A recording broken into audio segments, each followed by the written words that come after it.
homeland. So it's my pleasure to introduce Lauren E.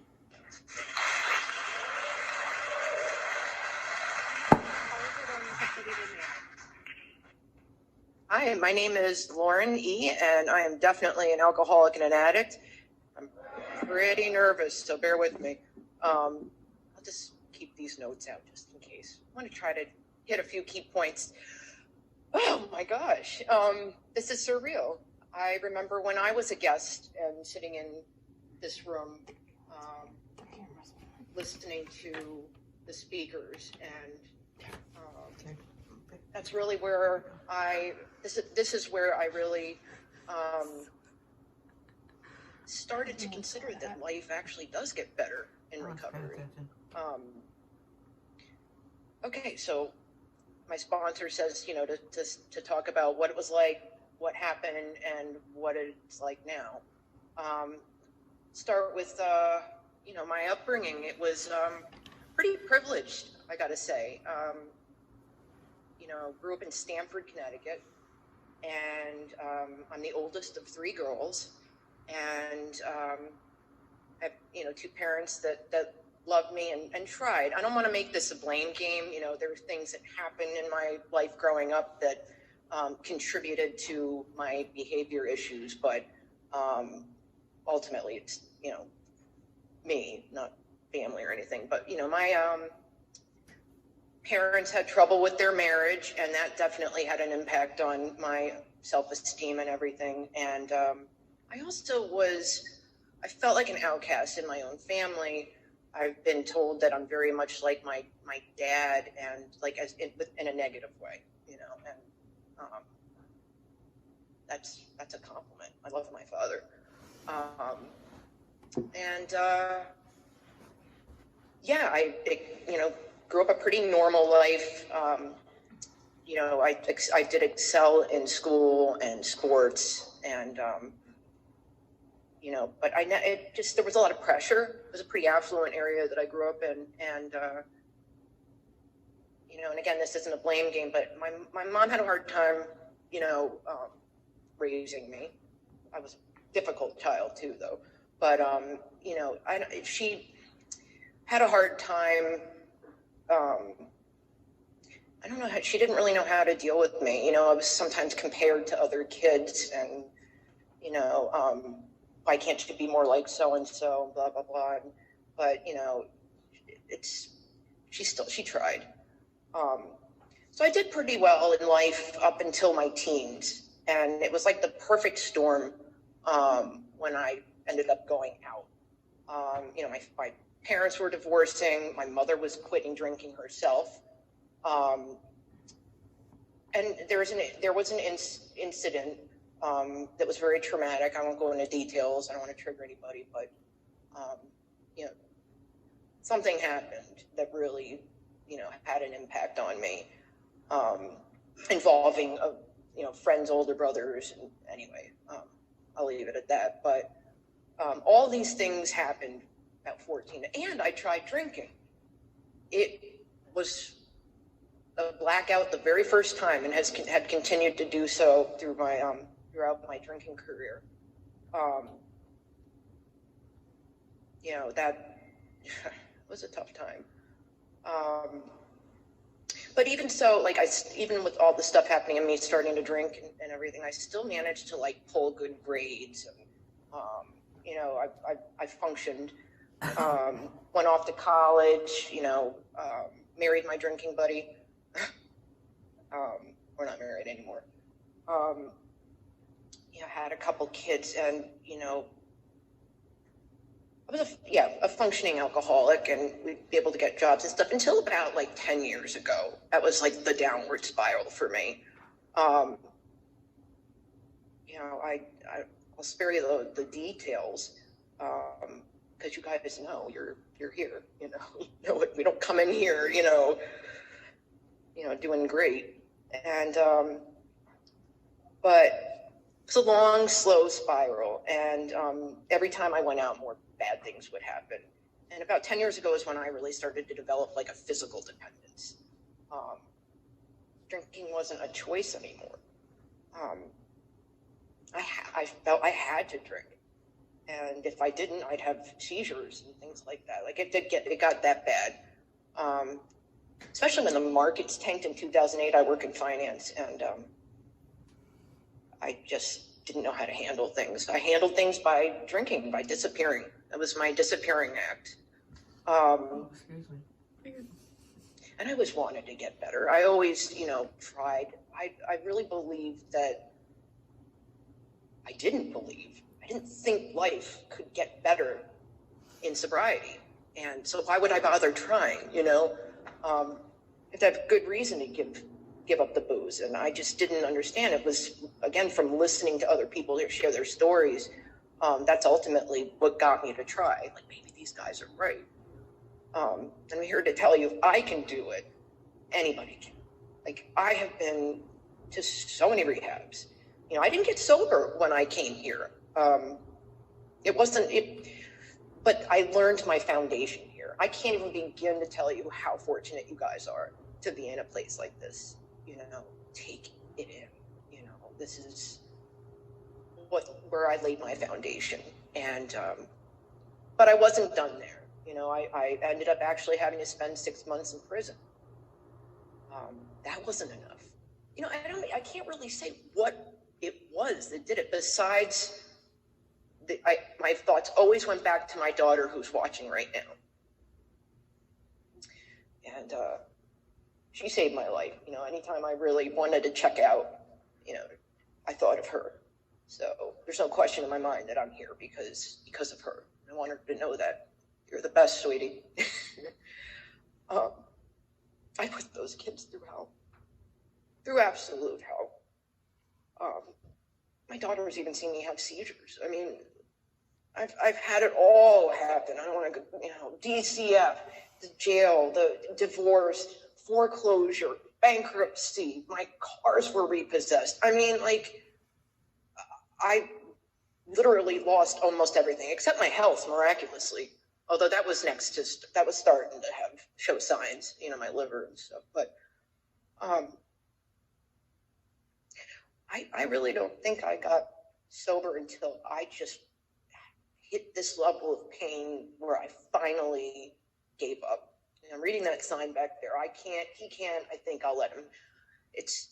I can't articulate what it was that got me to stop. I just had a moment one day. After getting out of jail and having gone through, after I got out of jail, I started flirting with dope, and the fentanyl that's in that stuff nowadays, that grabbed me by the throat, and I had to go on methadone. I mean, very few stones unturned. I always was in very unhealthy relationships with men. I don't want to make this about them either. They've taken up enough room in my life. This is the first time in my life I've actually deliberately stayed single. I don't have room in my life right now yet. And that'll happen in time. I have faith. It's been being proven to me day after day that things just work out when you put the drink down. Life still happens, but I just lost my grandmother a few weeks ago, but I didn't drink over it. And I just can't, no matter what, just don't pick up that drink. There are other drugs in my story. I won't go into that, but I'd like to bring this up just because I don't think I just do something with this. Okay, it's making a noise. You hear that? Sure, it sounds like it's going to blow up or something. Okay, it's stopped. All right. Anyway, actually, that just got me to calm down a little bit. So this is cool. All right. Yeah. So where was I? I guess.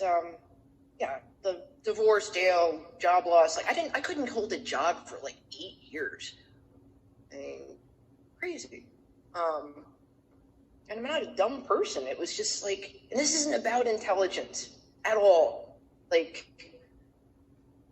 I said, your power of choice is just take it. I became a slave to addiction. Oh, I was going to say that I had an addiction to crystal meth. And I say that because I don't fit the stereotype, like, oh, you still got your feet. You know, we come in all shapes and sizes in recovery. But, enough of the bad stuff. I'm really happy to report that I just celebrated a year on April 18th, which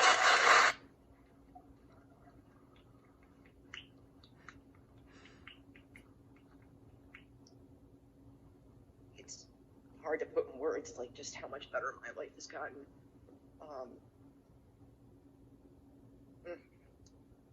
I've got a job. I'm getting my kids back. I lost custody of my kids, and I'll say that was my rock bottom, not prison or anything. When I lost custody of my son, I lost it. And that was like, I remember people in AA telling me to accept it. And I used to, just not going to accept this,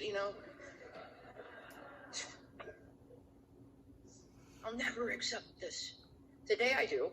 I'll even go as far as saying that my son is better off where he is with his father. For now. But I know it's going to be okay in time. I don't know when, but it's just going to be okay. I haven't heard from him. I haven't talked to him in a few years. What got me to go to jail was I'm a total psycho when I drink. I mean, like, fists flying, and in a matter of 6 months, I caught 3 separate arrests. DUI with my kid in the car. Oh yeah, I'm still dealing with that one. Got the breathalyzer and everything. But I assaulted my mother. A charge of strangulation in a 3rd. And assault on an elder because she took my alcohol from me. This is all being recorded. I don't remember this at all. I came to in the back of a cop car. They were telling me what I did. And I'm like, you're out of your mind, right? And actually, you are. I've done some really bad things. And the shame, dealing with the shame of that is like, I mean, you guys get it. I'm talking to my people here. This is great. You guys you get it, I didn't have any like bright light experience or anything like Bill W. But when I was about to run back out, right after the pandemic, I would, lost another job and was drinking heavily because I didn't know how to handle this whole COVID thing. And I just was about to sneak out. I was living with a friend and I was about to run out to the liquor store. And I just had enough. I'm like, screw this. I'm done. And that was like when I finally really said, help me. I haven't had a craving since. I hope that this happens for other people too, but this is my experience, and I can't put it into words exactly. I just had a spiritual experience. I had a shift, and I haven't thought about drinking. I mean, I thought about it, but I haven't had a craving.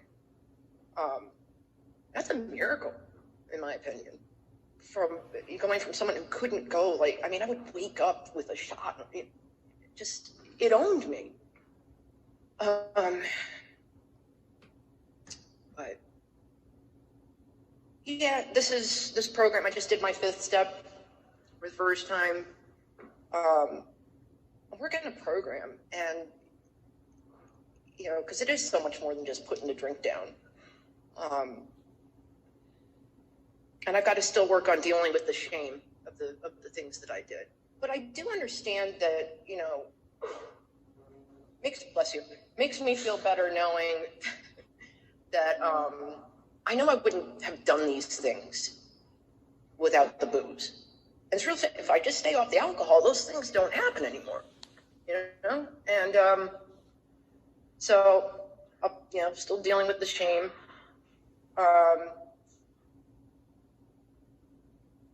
But yeah, addiction. I learned here that there are the 3 pillars of recovery: therapy, check; meds. Some people are against it. take your meds if the doctor tells you to, you know, and fellowship. You know, I may have lost my family at home temporarily, but I've developed my own community. And in these rooms, you know, I've met people that I consider to be like sisters. And my family continues to heal from this. You know, after that happened, my mom still won't talk to me. Nor should she, you know? I've got to respect her need to heal.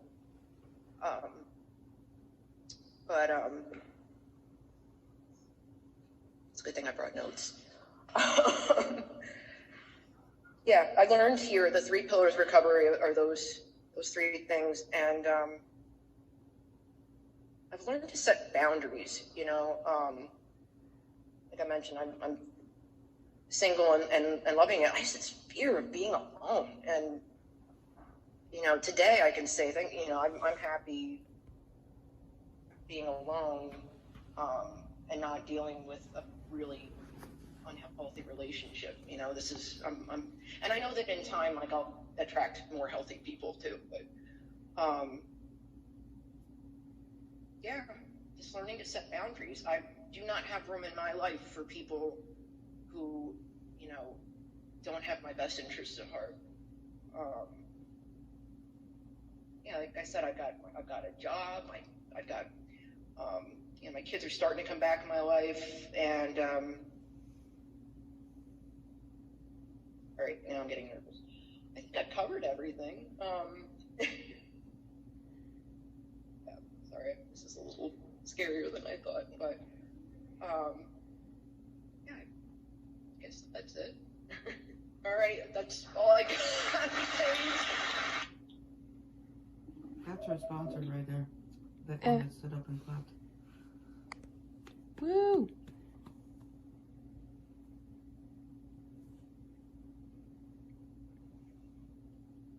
Thanks, Lauren. That was really, really great. And you're very brave to come up here and share your experience, strength, and hope with us. And now it's my pleasure